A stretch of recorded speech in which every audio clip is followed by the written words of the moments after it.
Salve, família! Esqueça tudo o que você sabe sobre os grandes nomes do submundo. Antes de Escobar ou El Chapo sequer sonharem com o poder, existia um homem que tratava Al Capone como um igual. Um fantasma que transformou a fronteira em seu quintal e fez das autoridades seus funcionários particulares.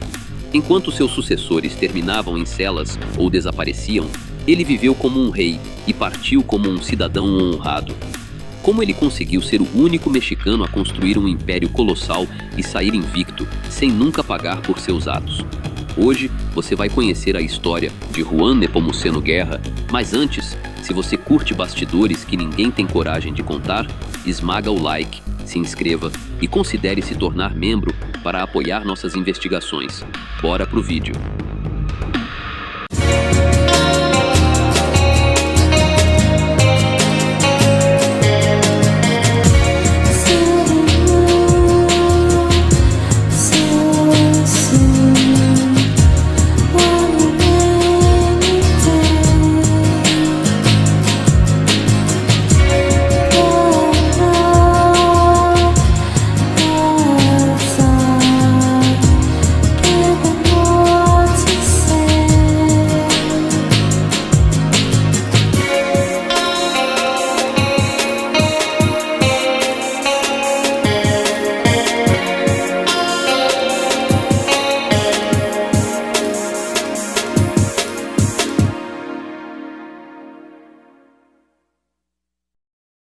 Sua ascensão teve início no comércio clandestino de destilados na era da proibição americana, culminando em sua coroação como o soberano absoluto de Matamoros, uma região onde sua vontade se sobrepunha a qualquer constituição. Dentro de seu estabelecimento mais conhecido, ele tinha o poder de dar um fim definitivo a qualquer opositor na frente de todos, sem jamais ser questionado. O segredo? Ele mantinha o alto escalão do governo e as forças de segurança sob seu total controle. O contraste é o que mais impressiona. Enquanto aqueles que tentaram seguir seus passos, inclusive parentes próximos, foram capturados ou silenciados pelo sistema, este homem manteve a fachada de um influente magnata até o fim de seus dias. Mas qual era o seu segredo? Como o mentor por trás de um dos grupos mais influentes e temidos do planeta, o estrategista que formou uma parceria com Al Capone para dominar o mercado proibido de álcool, conseguiu o que parece impossível.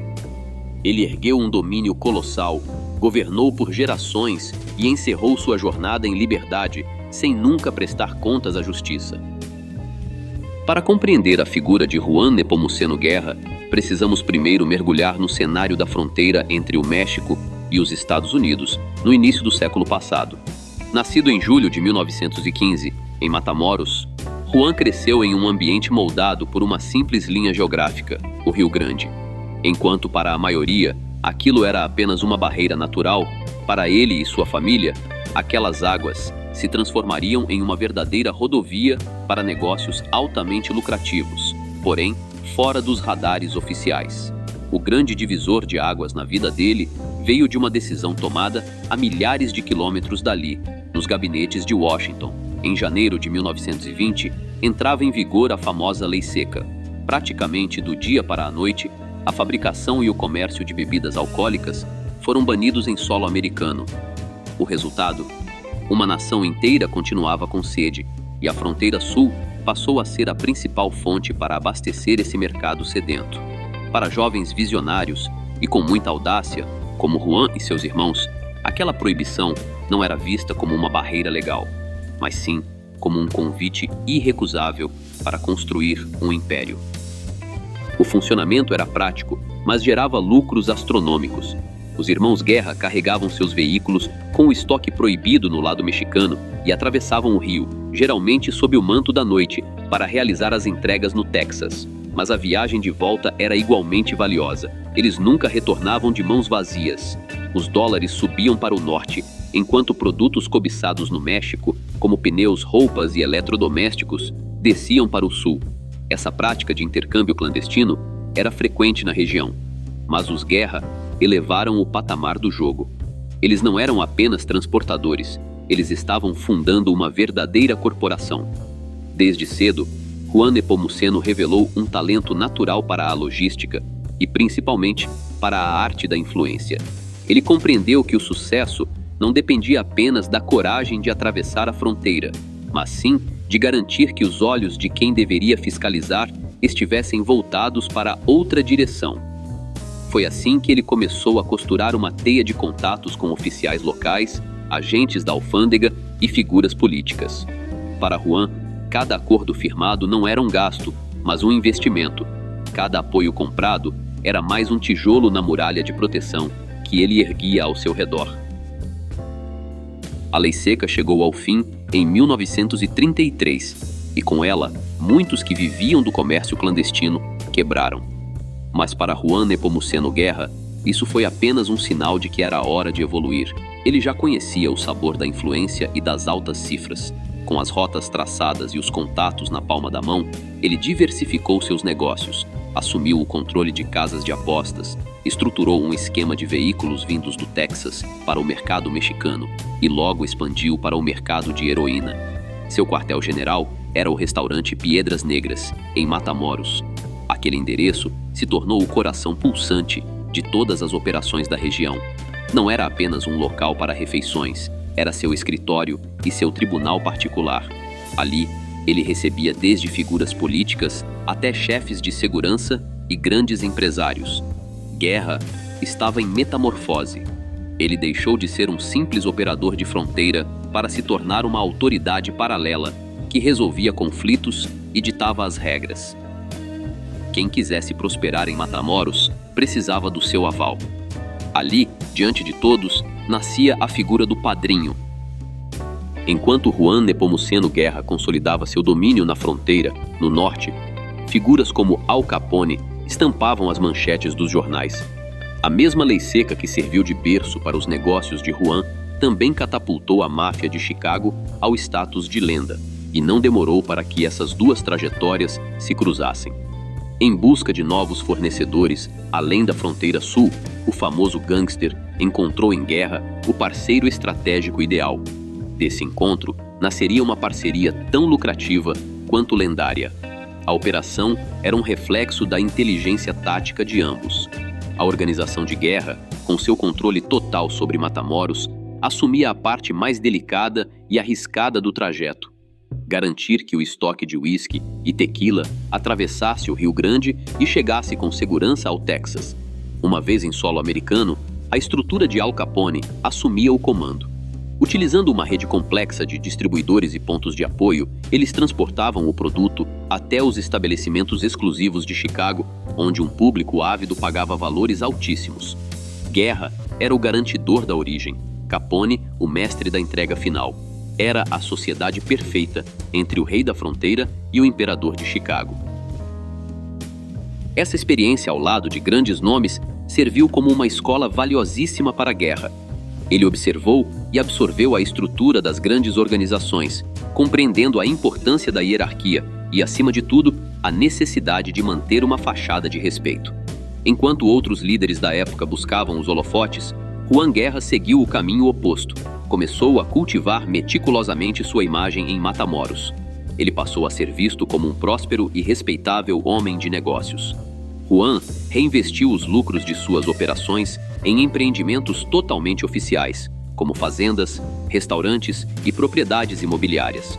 Com o tempo, ele se tornou um pilar da comunidade, um benfeitor que gerava empregos e estendia a mão aos mais necessitados. Essa dualidade foi a peça-chave para sua longevidade. Para o público e para a sociedade, ele era o respeitado Dom Juan. Mas nas sombras, ele continuava sendo o padrinho, o líder incontestável de todas as movimentações na fronteira chica, a faixa de terra em Tamaulipas, que ele transformou em seu domínio particular. A influência de Juan Guerra não se limitava ao submundo. Ele entendeu cedo que o poder real não está no uso da força, mas sim nas conexões políticas. Com uma visão estratégica, ele passou a apoiar campanhas de prefeitos, deputados e governadores, posicionando até membros da própria família em cargos estratégicos. Seu irmão, Roberto, tornou-se funcionário do Estado, e seu filho chegou à prefeitura de Matamoros nos anos 80. Cada aliado em postos oficiais funcionava como um seguro de vida, uma garantia de que o sistema jamais o alcançaria. Sua rede de proteção subiu até as esferas mais altas do poder regional, mantendo laços estreitos com figuras políticas influentes da época. Essa blindagem de respeitabilidade lhe conferiu uma autonomia quase absoluta. Com o tempo, histórias sobre seu temperamento implacável começaram a ganhar as ruas. Relatos contam que ele teria resolvido disputas pessoais de forma definitiva dentro de seu próprio estabelecimento, e até um trágico incidente envolvendo sua esposa, a atriz Glória Landeiros, foi oficialmente arquivado sem maiores consequências. O fato de tais episódios não gerarem repercussão legal enviava uma mensagem clara. Juan Nepomuceno Guerra estava em um patamar onde as regras comuns não se aplicavam. Ele se estabeleceu como o soberano absoluto de Matamoros, muito antes do comércio de substâncias transformar completamente o cenário da região. Por décadas, Juan Nepomuceno Guerra foi o arquiteto de um sistema perfeito. Bebidas, tabaco, veículos. Se algo cruzava a fronteira, ele recebia o seu pedágio. Mas havia uma barreira invisível que ele jurou nunca atravessar: o comércio de entorpecentes. Para o velho padrinho, aquilo não era apenas arriscado. Era um imã de problemas que traria agências internacionais batendo à sua porta. No entanto, o pragmatismo de Juan começou a ser testado quando ele viu os novos livros de contabilidade. Ele percebeu que um único carregamento dessa mercadoria de alto valor rendia mais do que 1.000 caminhões de uísque atravessando o rio. O lucro não era apenas maior, era de outro planeta. A resistência deu lugar à estratégia. Juan não entrou nesse mercado como um amador. Ele aplicou a mesma logística impecável que o tornou lendário. Ele percebeu que, se já controlava as rotas, os policiais e os políticos, o que mudava era apenas o conteúdo das caixas. Foi o cheiro do lucro absoluto que o fez recalcular a rota. O padrinho entendeu que, em um mundo que estava mudando rapidamente, ou ele dominava essa nova fonte de riqueza, ou seria engolido por ela. Foi nesse cenário que surgiu uma nova força dentro do clã Guerra. Seu sobrinho, Juan Garcia Ábrego. Ele pertencia a uma geração diferente, mais ambicioso, mais ousado e sem os mesmos receios de seu tio. Nos anos 80, Miguel Ángel Félix Gallardo, o chamado chefe dos chefes, conseguiu algo inédito. Unificou os principais operadores do país para fundar uma organização hegemônica. O sistema de Gallardo era baseado no controle total das praças, os territórios estratégicos de fronteira. E nesse plano mestre, a Praça de Matamoros, o domínio pessoal de Guerra, era a peça mais valiosa do quebra-cabeça. Ábrego enxergava na aliança com Gallardo com os produtores do Sul a oportunidade de elevar os negócios a um nível global. Eventualmente, o veterano padrinho acabou cedendo, mas a relação com a organização de Félix Gallardo sempre foi marcada pela tensão. Graças às suas poderosas conexões, que diziam chegar até o alto escalão da presidência, Guerra foi um dos poucos que conseguiu agir de forma independente e sair ileso. O acordo inicial era simples. A estrutura de Guerra forneceria apenas o serviço de logística e transporte em troca de uma comissão, tratando aquela nova carga valiosa como se fosse apenas mais uma caixa de mercadoria comum. Foi um erro de cálculo monumental. O retorno financeiro gerado por esse novo mercado superou qualquer previsão.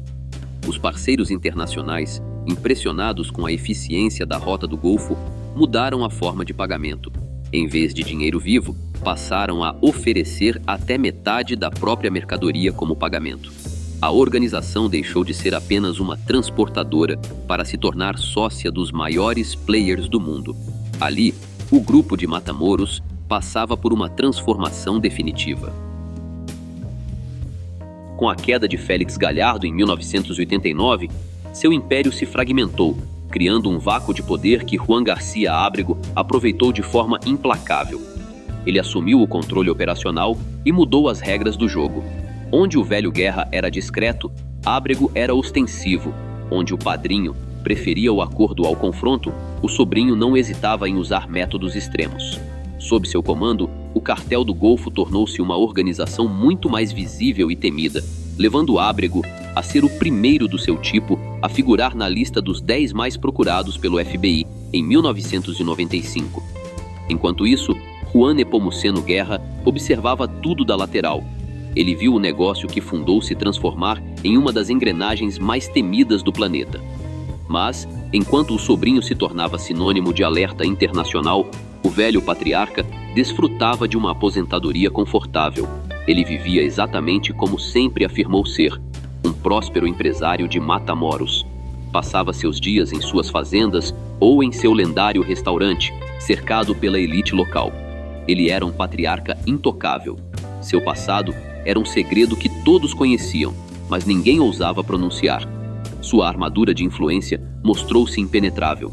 Apesar de ter fundado uma das organizações mais longevas da história, Juan passou apenas poucas horas sob custódia em toda a sua vida. No México, nunca enfrentou uma acusação grave pelos negócios da nova era. Mesmo a captura de seu sobrinho em 1996 não o abalou. Naquela altura, a organização já havia evoluído e novos líderes, como Osiel Cárdenas Guillén, assumiam as rédeas, levando o grupo a níveis de agressividade ainda maiores, com a criação de braços operacionais temidos. O fundador parecia uma relíquia de outra época. Em 1996, em um último ato de audácia, ele concedeu uma entrevista ao New York Times. Sentado em seu restaurante, o idoso negou qualquer ligação com o submundo. "Sou um homem de negócios", declarou calmamente. "Meu foco sempre foi a agricultura e a pecuária. Foi a performance final do papel que ele interpretou a vida inteira." Finalmente, em 12 de julho de 2001, Juan Nepomuceno Guerra faleceu aos 86 anos, devido a causas naturais. Por fim, ele partiu em sua própria cama, como um cidadão de prestígio, e não em uma cela ou em um confronto, como a maioria dos que o sucederam. Salve família! Juan Nepomuceno Guerra provou que o verdadeiro poder não grita. Ele sussurra nos bastidores. Ele não foi apenas o patriarca de Matamoros, mas o arquiteto de um modelo que muitos tentaram copiar, mas quase ninguém sobreviveu para contar. E se você acha que a história dele é impressionante, precisa conhecer outro gigante do submundo, Roberto Soares Gomes. O link está aparecendo agora na sua tela. Se você valoriza esse tipo de pesquisa documental, deixe seu like, se inscreva e considere ser um membro do canal para nos ajudar a produzir mais. A história é escrita por quem sobrevive, e Juan Guerra garantiu que a dele fosse eterna. A gente se vê no próximo vídeo. Até a próxima.